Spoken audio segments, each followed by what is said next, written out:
Yes good news ನಾವೆಲ್ಲರೂ ಕೂಡ ನೋಡ್ತಾ ಇರ್ಬೋದು. ಶ್ರೀರಾಮನಿಗೆ ಇವತ್ತು ಮರದ ಅಂಬಾರಿ ತಾಲೀಮು ತುಂಬ ಚೆನ್ನಾಗಿರುವಂಥ ಒಂದು ರೆಸ್ಪಾನ್ಸ್ ಭರ್ಜರಿಯಾಗಿ ನಡೀತಾ ಇದೆ.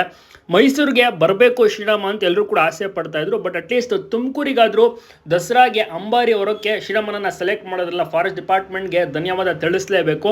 ತುಂಬ ಚೆನ್ನಾಗಿ ಶ್ರೀರಾಮ ಅದ್ಭುತವಾದಂಥ ರೆಸ್ಪಾನ್ಸ್ ನೀಡ್ತಾನೆ. ಜೊತೆಗೆ 2 ಹೆಣ್ಣಾನೆ ಲಕ್ಷ್ಮಿ ಆನೆಗಳನ್ನು ಬಳಸ್ಕೊಂಡು ಈ ವರ್ಷ 2025ರ ದಸರಾ ತುಂಬಾ ವಿಜೃಂಭಣೆಯಿಂದ ಕಂಪ್ಲೀಟ್ ಬೇರೆ ಊರಿನವರು ಬೇರೆ ಜಿಲ್ಲೆಯವರು ಕೂಡ ತುಮಕೂರತ್ತ ಮುಖ ಮಾಡಿದ್ದಾರೆ. ಪರವಾಗಿಲ್ವಲ್ಲ, ಆನೆಗಳನ್ನು ಕರೆಸಿ ದಸರಾನ ಮಾಡ್ತಿದ್ದಾರಲ್ಲ ಅಂತ ನಿಜಕ್ಕೂ ಕೂಡ ಒಂದು ತುಮಕೂರಿನ ಜನತೆಗೂ ಕೂಡ ಖುಷಿ ಇದೆ. ಎಲ್ಲರೂ ಕೂಡ ತಾಲೀಮನ್ನು ಪ್ರತಿದಿನ ನೋಡ್ತಾ ಇದ್ದಾರೆ, ಎಂಜಾಯ್ ಮಾಡ್ತಾ ಇದ್ದಾರೆ. ನಮ್ಮ ಶ್ರೀರಾಮ ಕೂಡ ಅಷ್ಟೇ. ಮತ್ತು 2 ಹೆಣ್ಣಾನೆ ಲಕ್ಷ್ಮಿ ಈ ಒಂದು ತಾಲೀಮ್ನಲ್ಲಿ ಸಖತ್ತಾಗಿ ಒಂದು ರೆಸ್ಪಾನ್ಸನ್ನು ನೀಡ್ತಾ ಇದೆ. ಮರಳು ಮೂಟೆ ತಾಲೀಮನ್ನು ಕೊಟ್ಟಿದ್ರು, ನೆಕ್ಸ್ಟ್ ಮರದ ಅಂಬಾರಿಯನ್ನು ಸಹ ಕಟ್ಟಿದ್ರು. ಅದೇ ರೀತಿ ತುಂಬ ಚೆನ್ನಾಗಿ ಶ್ರೀರಾಮ ಕೂಡ ನಡ್ಕೊಂಡೋದ. ಎಲ್ರಿಗೂ ಕೂಡ ಖುಷಿ ಆಯಿತು. ನಿಮಗೂ ಕೂಡ ಇಷ್ಟನ ನಮ್ಮ ಶ್ರೀರಾಮ? ತಪ್ಪದೆ ಕಮೆಂಟ್ ಮಾಡೋದನ್ನ ಮರಿಬೇಡಿ.